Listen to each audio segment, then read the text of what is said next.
dear beloved, Boss Mike, Cervera. Oh, si Risa naman muna. Pasok! Kaluluwa ko. Nakakadismaya talaga. Kita nyo, mga kababayan, ano? Dasmayado rin si Ate Risa natin, mga kababayan, no? Na may lumabas talagang ganong desisyon na hinahadlangan yung pagganap ng Senado ng tungkulin na solong sa amin. Kita nyo, hinadlangan daw mga kababayan, yung pong obligasyon ng Senado na solong kanila lang. Ngayon mga kababayan, dahil nga inyong matatandaan, etong si Buday, mga kababayan, nagbitiw nga ng gusto bloodbath, di ba? Diyan sa Senado. Ano nangyari mga kababayan? Kumuha nga ng 16 na abogado. At ayun, oo, lumapit ho sa Korte Suprema. At yun, kinatigan sila. So, nasan yung bloodbath, mga kababayan? Wala. Ngayon, nagkakaroon ho ito ngayon ng intriga. Nagiging iskandalo itong desisyon na to ng Korte Suprema. Marami ho ang dismayado talaga. Ano po? Isa na nga ho si Risa. Inaatas ng konstitusyon, solo sa Senado, ay hahadlangan ng Korte Suprema. Ayan, mga kababayan, inahadlangan daw ng Korte Suprema. Nako! Mataas na korte Nako! sa ibang pantay, no? Pero hiwalay na branch of government. At marami po kaming disturbing questions tungkol. Nako, dami daw nilang disturbing question, na mga kababayan. Kung bakit, sige na. Baka naman pwede nyo pang gawan ng paraan. Kalampagin nyo yung Korte Suprema. Magbigay kayo ng mga hakbang na makatwiran at naaayon sa batas at konstitusyon. Para ho, baka sakaling meron pa. Di gawin nyo na. Tama na daldal. Sa desisyong iyon, halimbawa, kumpara sa sinabi na dati ng Korte Suprema, bakit nila sasabihin na labag yung one-year bar rule? Samantala, So, ibig sabihin mga kababayan, pinipilit ni Senator Risa na walang nalabag. Tapos ang Korte Suprema sinasabi may nalabag. Ano na lang paniniwalaan natin sa mga kababayan ko? Ano na lang paniniwalaan natin?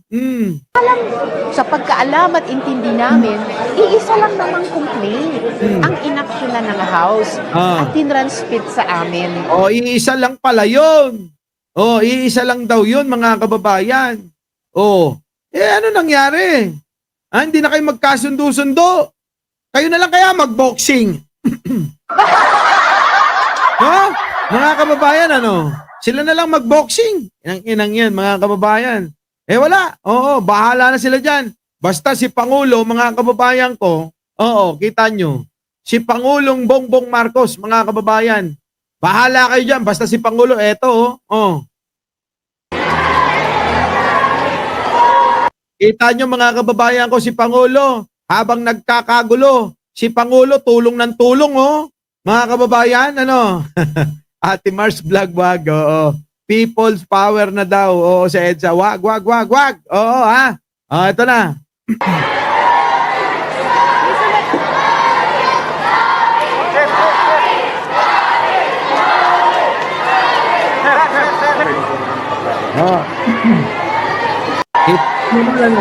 Wait, dito tayo. Ayan, dito. Kita nyo naman si Pangulong Bongbong Marcos, mga kababayan, Ayan, tuloy-tuloy ang pagtatrabaho. Matapos galing sa Amerika, walang pahinga, ikot ng ikot sa mga apektado ng pagbaha at pag-ulan, gawa ng bagyo. Mga kababayan, Yun, si Manong Bongbong, mga kababayan, binisita ang mga kabataan yung mga bakwit. Ito pong mga bakwit, mga kababayan. Bakwit ba tawag dyan? Yung mga yung mga napunta ho ng ng mga eskwelahan para ho doon muna pansamantalang manahan, gawa ng hunong mga kabahayan ay nilubog ng baha.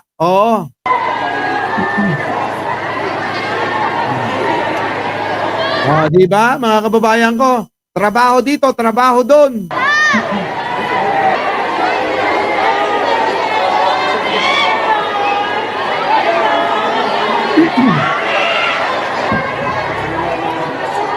Sa nabotas po ito mga kababayan ha, sa nabotas po. Naku, yung mga tao, malulungkot ang mga mukha dahil nga po dito ano, sa mga ano, sa mga anong buwit sa mga ano, sa mga eto, sa nangyari na pagbaha ano. Dito. Dito po. Ayan nagpaplano pa si Pangulo kung paanong gagawin dito. Talaga pinipersonal nung mama eh. Kahit anong mga kababayan, kahit anong gawing pambibisit ng mga kampo ni Duterte, tuloy-tuloy pa rin siya, Eh kung kayo lang, siguro yan, mga kababayan, baka sabihin nyo, bahala na nga kayo dyan. Diba? Dito tayo galing, no?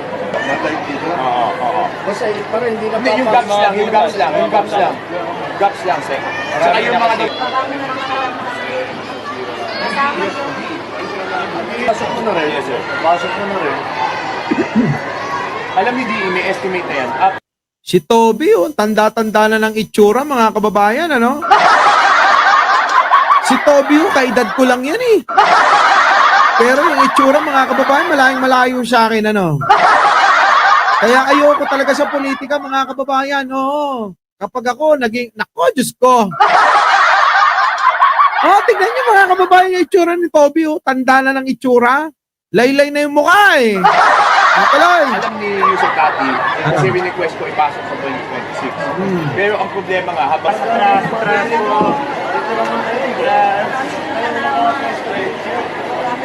Kita nyo mga kababayan, si Pangulong Bongbong, trabaho ng trabaho, pero yung mga Duterte, mga kababayan, Yung mga Duterte, pasyal dito, pasyal doon, kasama buong pamilya. Pati yung mga tauhan nila. Diba? Toby Chanko, Corazon Taiko.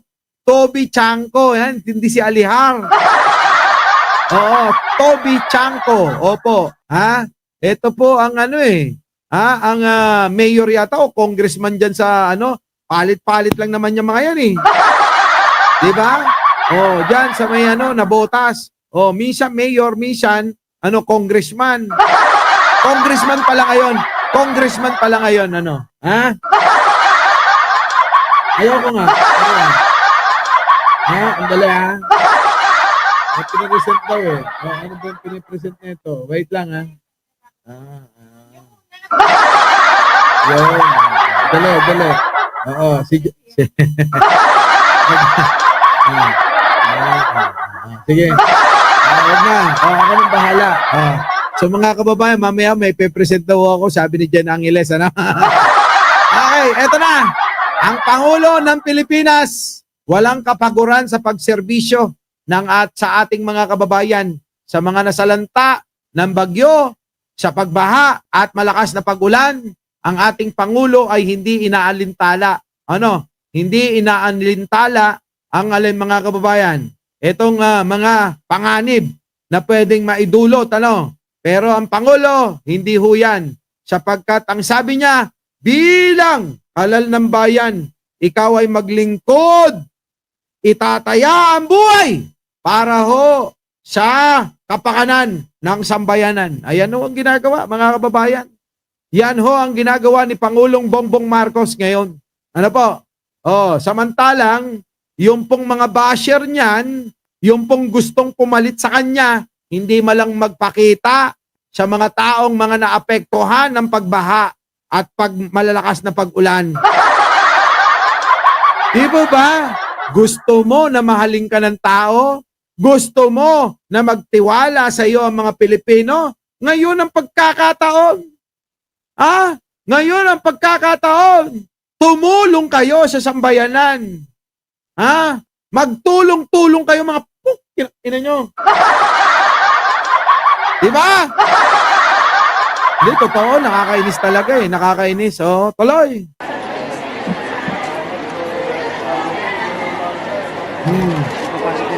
Yung mga food packs po, nakuha na po ba? May food pack din niyo. Kita nyo mga kababayan ko, Talagang si Pangulo, talagang inaano pa eh. Talagang, pinupuntahan mga kababayan eh.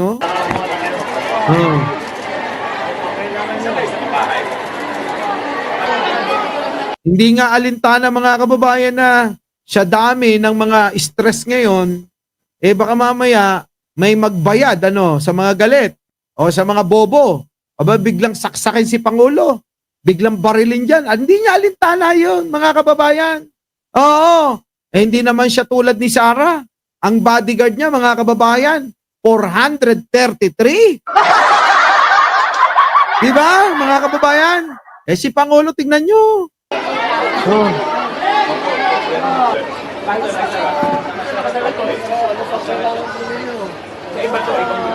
Kita nyo, kinakamusta ho, bawat mga bawat mga nandiyan po sa himpilan ho ng mga ng eskwela siguro ito, no? Siya nabota sa high school siguro. Iniisa-isa mga kababayan, no? Iniisa-isa niya yung mga tao. Tignan nyo mga kababayan, no? Inaakbayan pa si nanay. Si Buday kaya, si Buday. Si Buday mga kababayan, nandoon pa rin landi-landi lang, Naghahanap pa rin ng apam. Si Pangulong Bongbong Marcos, kinukomport yung mga biktima ng bagyo at pag-ulan, pagbaha. Si Buday, ayun, naghahanap ng apam. Siguro po mga kababayan kaya pa rin nandun mga kababayan, yung apam. Apam dito, apam doon. Diyos ko po. Tuloy. Unang lipot po namin, binigyan po kami ng nebulizer. Kailangan nyo nebulizer? Opo. Si Jane. Nagkano kasi kami ng DOH! Ina nyo rin. DOH! Bigyan nyo ng nebulizer. Ako, ewan ko ba? Di ba? Nebulizer!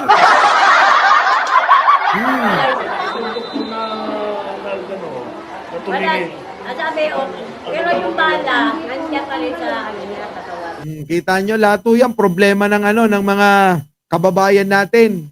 Siyempre nga naman, kung nabaha ka, di ba? Wala kang makina. Karamihan pa naman sa mga iskinita, ang sakit, hika. Di ba? Hika ba? Hika. Ang Pangulo natin, mga kababayan, kita nyo naman, talaga naman, nandiyan pa rin. Umiikot. Pinapakita yung concern sa sambayan ng Pilipino. Hindi man maikot kayong lahat, pero makikita nyo naman na nagtatrabaho. Sapagkat nga kaisa lang ang katawan ni Pangulo, kung pwede lang i-clone ito, Gawin nating clone, mga kababayan, para siya na yung maging mayor nyo, congressman. Iisa lang mukha mga kababayan, mula sa presidente, vice-presidente. Clone, di ba? Lahat magkakamukha. Payag ba kayo? Kung ganito lang mga kababayan ng Pangulo, gawin na lang nating clone, para hanggang barangay kapitan. Di ba? Clone ni Pangulo.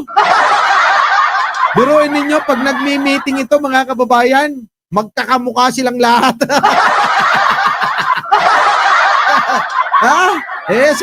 Ako sang-ayon na ako doon, mga kababayan. At least ito sigurado, mga kababayan, na magsiservisyo. Kaysa naman yung iba-ibang mga pangit ang pagmumuka. May mataba, may payat. May baku-baku ang muka. Diba? Di ba kayo nagsasawa? Diba mga kababayan, Yan, tuloy.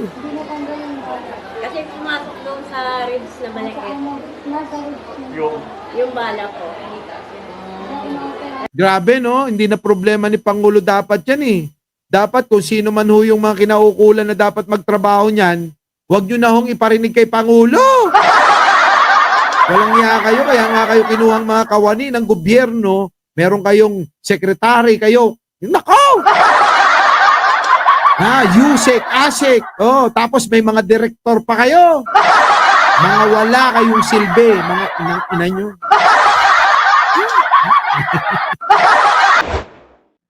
RB beloved Boss Mike, Boss Mike. Sir